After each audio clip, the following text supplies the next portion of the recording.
Psychology tricks that make people respect you instantly.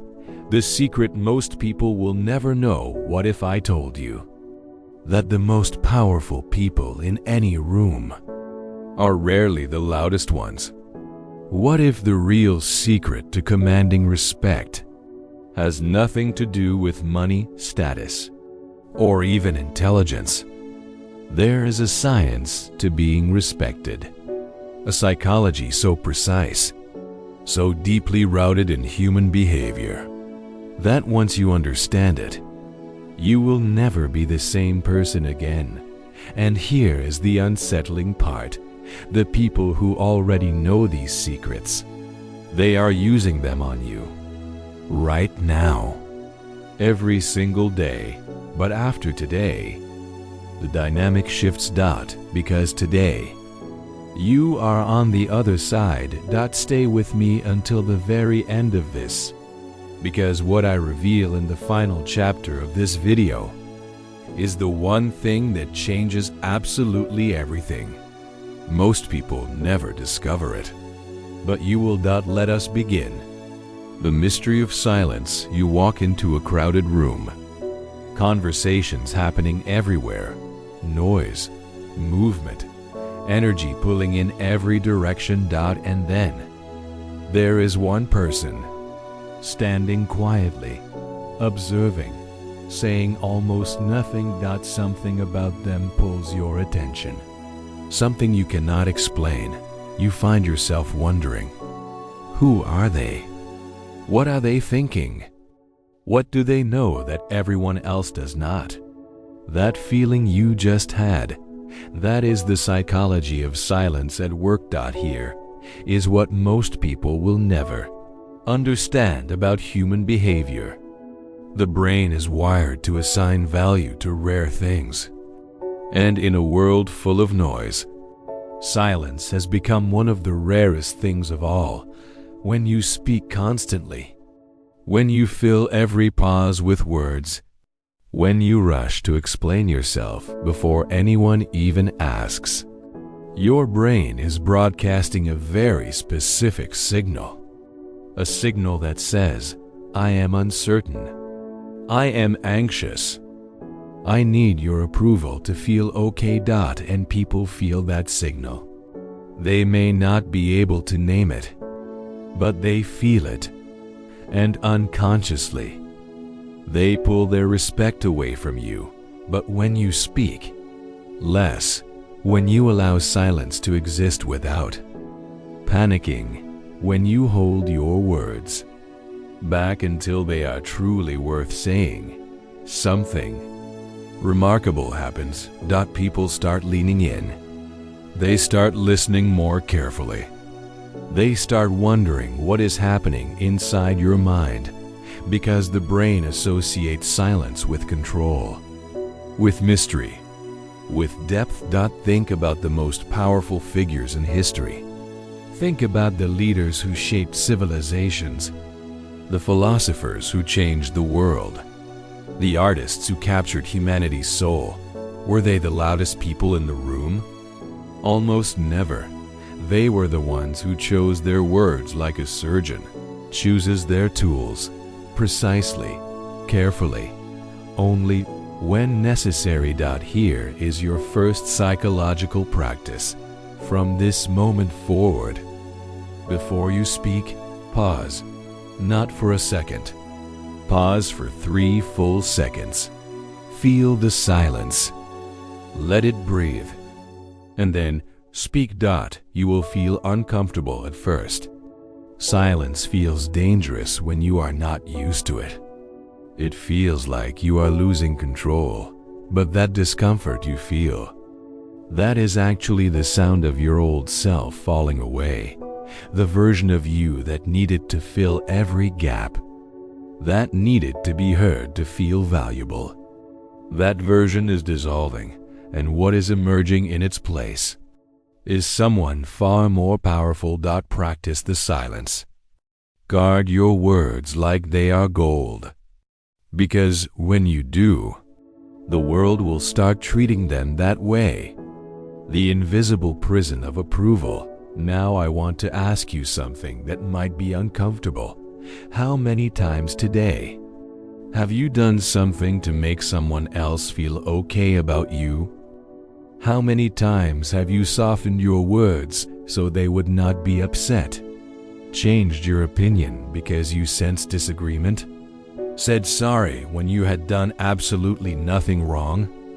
If you are being truly honest with yourself, the number might surprise you. And here is the dark truth behind all of that. Every single time you seek approval from another human being, you are handing them a piece of your power.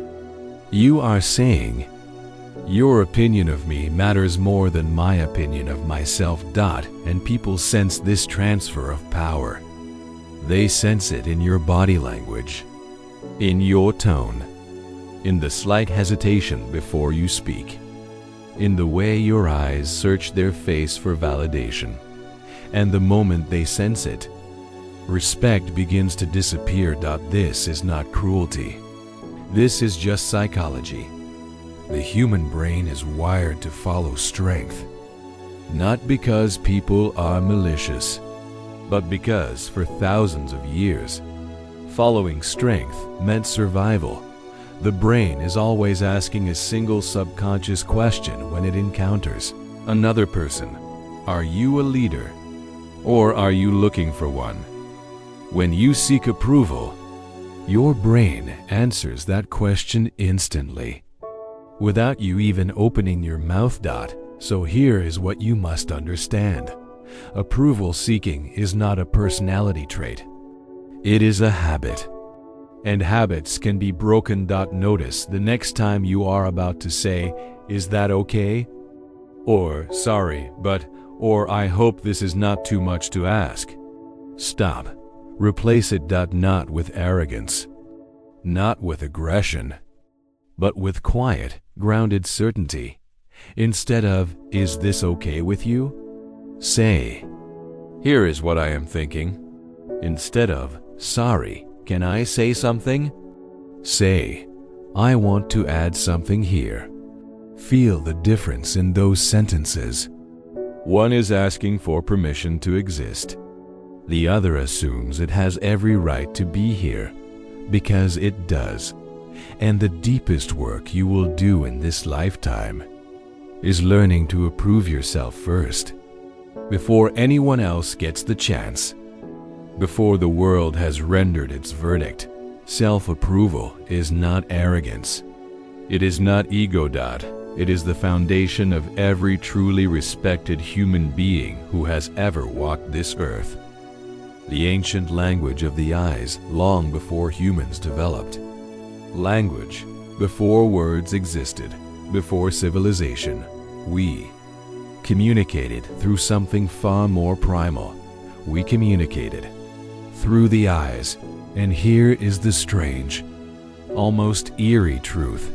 We still do. The eyes speak a language that bypasses logic, that bypasses conscious thought, that goes straight into the oldest, deepest part of the brain. And that ancient part of the brain is making judgments about people based on their eyes. Every single moment of every single day. When someone cannot hold your gaze, something in your brain registers it immediately. Fear, deception, weakness, uncertainty. You may not consciously think these words, but the signal is received. And when someone holds your gaze with calm, steady confidence, something very different happens. Your brain registers, this person is not afraid. This person is grounded. This person deserves attention. That registration happens in less than 1 second. Less than 1 second to shift how someone perceives you. And it costs nothing. But here is where most people make the mistake.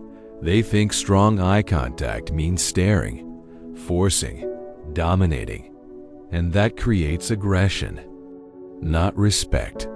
The secret is the quality of the eye contact, not just the duration. Calm eyes, relaxed eyes, Eyes that say I see you and I am completely comfortable being seen. That is the sweet spot. And it is magnetic. Here is a practice for you. The next time you are in a conversation, truly commit to eye contact, not frantically searching their face, just soft, steady presence. When they speak, hold their gaze. When they look away, do not chase. When they look back, you are still there, still calm, still present, still powerful. You will feel the shift in the conversation almost immediately. People slow down. They choose their words more carefully. They pay closer attention to what they say because they sense, somehow, that they are in the presence of someone who sees clearly.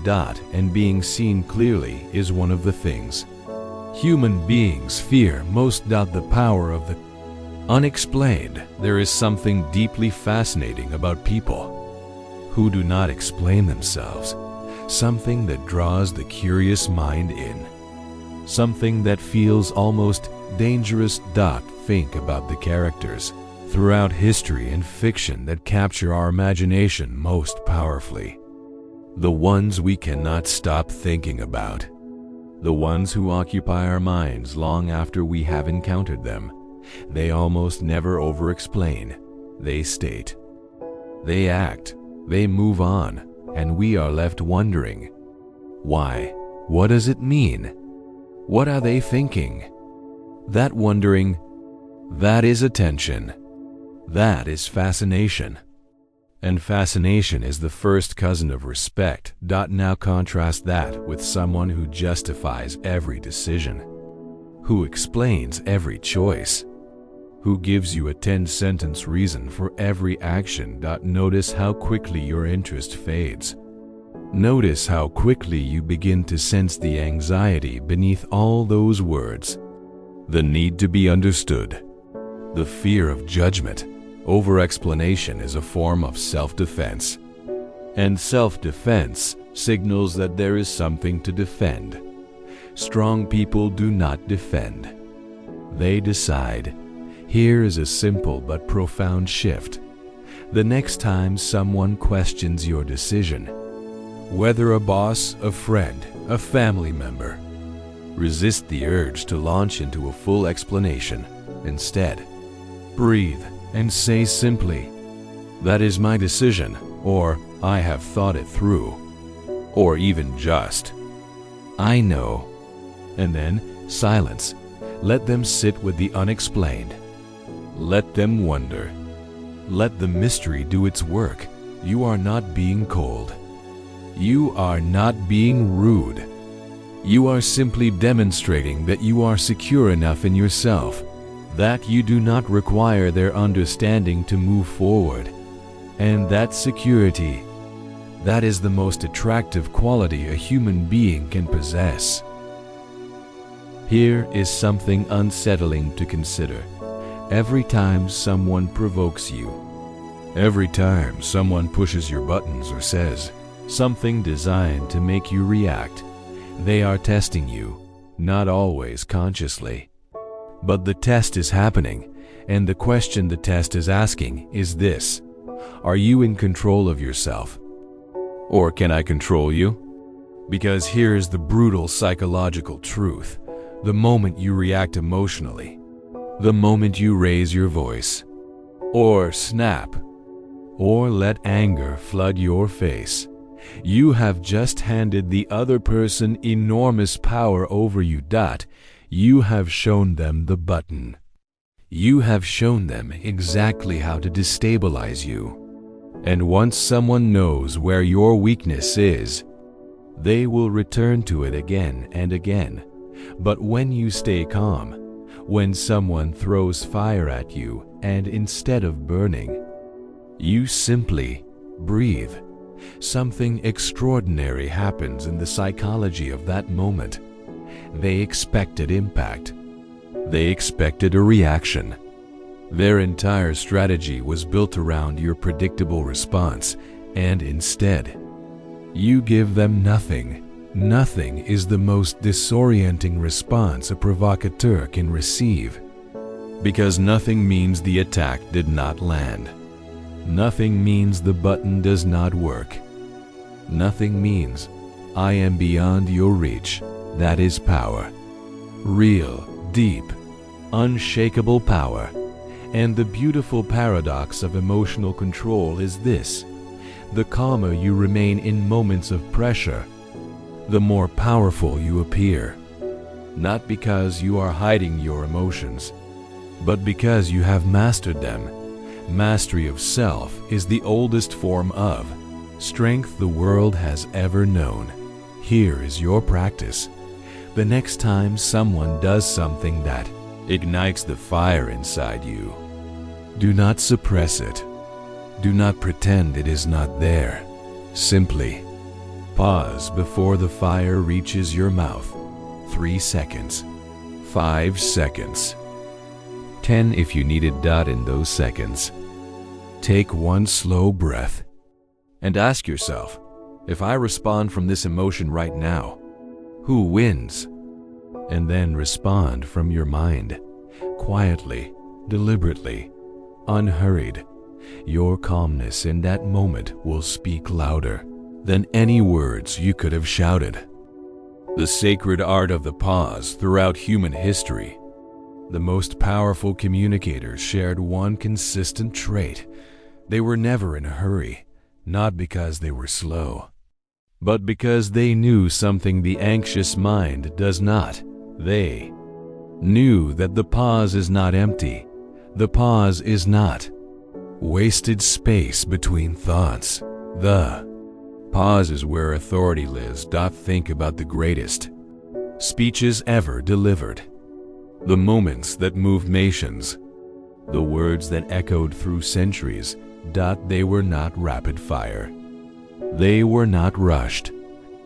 They were deliberate, weighted, separated by intentional silence. That made every word feel like it mattered. Because silence tells the listener's brain, pay attention. Something important is coming.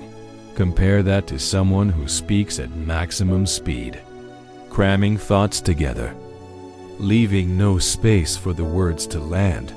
The brain does not have time to register the weight of what is being said, and so it does not assign weight to it.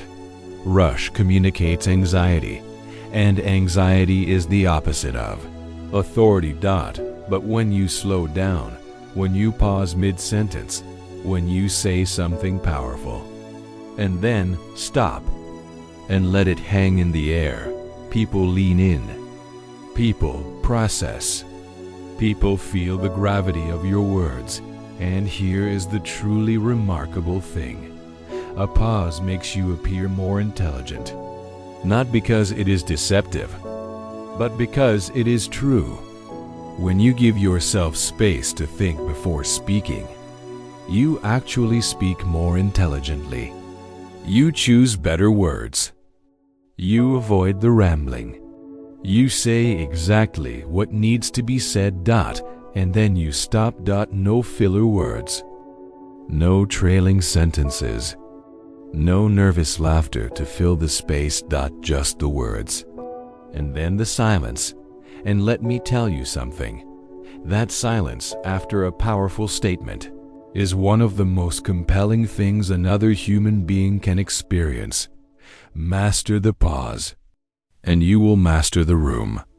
The lines that cannot be crossed. There is a psychology to boundaries that most people misunderstand entirely.